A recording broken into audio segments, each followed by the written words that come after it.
terror is totally common in spirituality. In fact, it's usually a sign that something's starting to go right.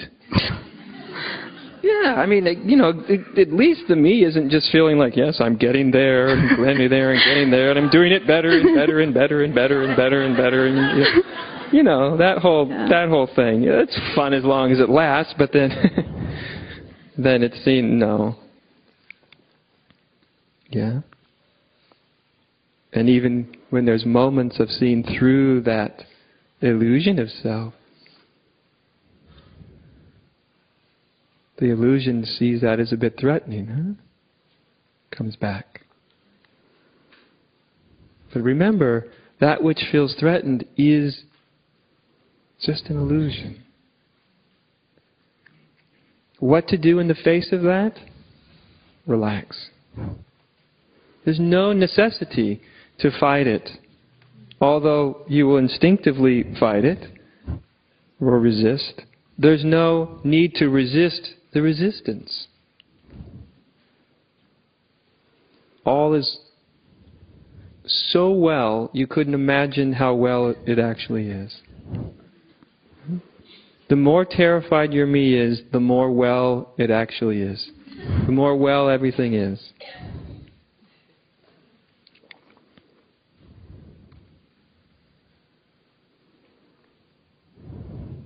So the name of the game here, where you're speaking from, the name of this game is surrender. Not controlling, letting go of control. Just letting go of it.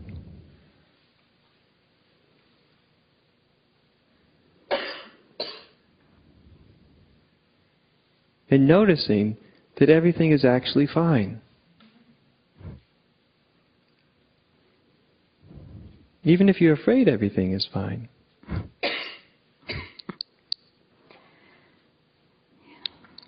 Your turn. Yeah. Thank you. I think I just needed a strong reminder. Yeah. That's what I am. I'm a reminder. Yeah. Yeah. Because everybody knows this, right? Yeah. This is natural. You get some opening, and then you get an equal and opposite closing, which will eventually lead to an equal and opposite opening, which will eventually lead to an equal and opposite closing. And you would like to be in that equal and opposite opening all the time, but alas, as long as you're attached to that, you're going to get this. But you're hooked up to want to be very open. But it's a little unfortunate because it will ensure that the closing happens, right? All this is unconscious and not really controllable.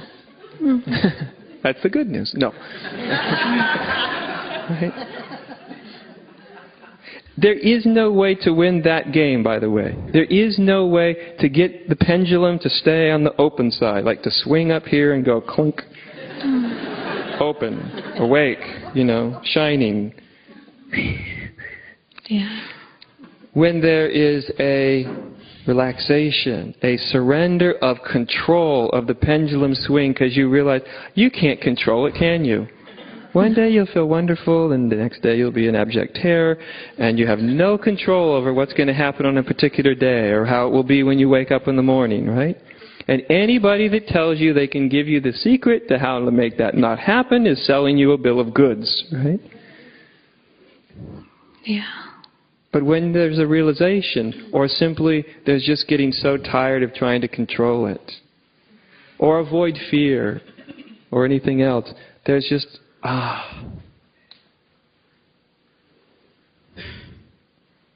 letting go of trying to make it any way. Letting go of controlling it. Yeah. Because that's where the peace that surpasses all understanding is.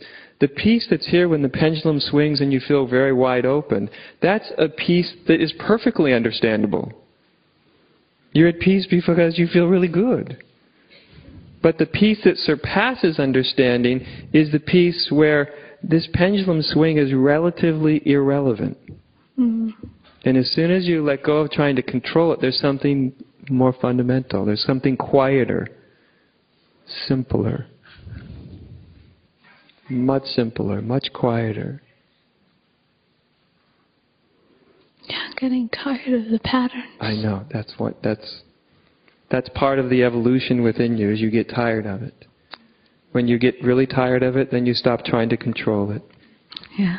Yeah. It feels like when you get tired of it, like you're doing something wrong or you're not getting it right. But actually the getting tired of it is often what allows the letting go of it to happen. Yeah, it always happens like that. Yeah. Like anything else in life, right? When you get go, then there's a letting go of it. Oh. Then there's something deeper. Yeah. And definitely. See how it goes. I will. All right. Nice to see you. Nice to see you. Thank you. All is well. Just remember that. Especially when it's not. Yeah, I need those reminders. Sure. You know how so often that the greatest transformations come out of the most difficult times of life? Most definitely. Yeah. I mean, everybody knows that, right? Now we think, oh, it's the best moments in my life which are the most transformative. No, they're just the best. But it's often when you're pushed up against a wall, sickness, death of a loved one, threat of your own death, something that pushes you so hard that something in you has to let go of control. And all of a sudden, wow, some great transformation. Right? It's funny how we can have those kind of moments in life many, many times, and still we're convinced it's the best moments that lead to the most transformation. I'm not saying go out and purposely seek difficult moments. It's just give them their due, then you won't push it all away so much. You might relax. You might stop trying to push away the means to your own awakening. As my teacher said to me, be very careful about how much suffering you take away from people, because you may be taking away the key to freedom.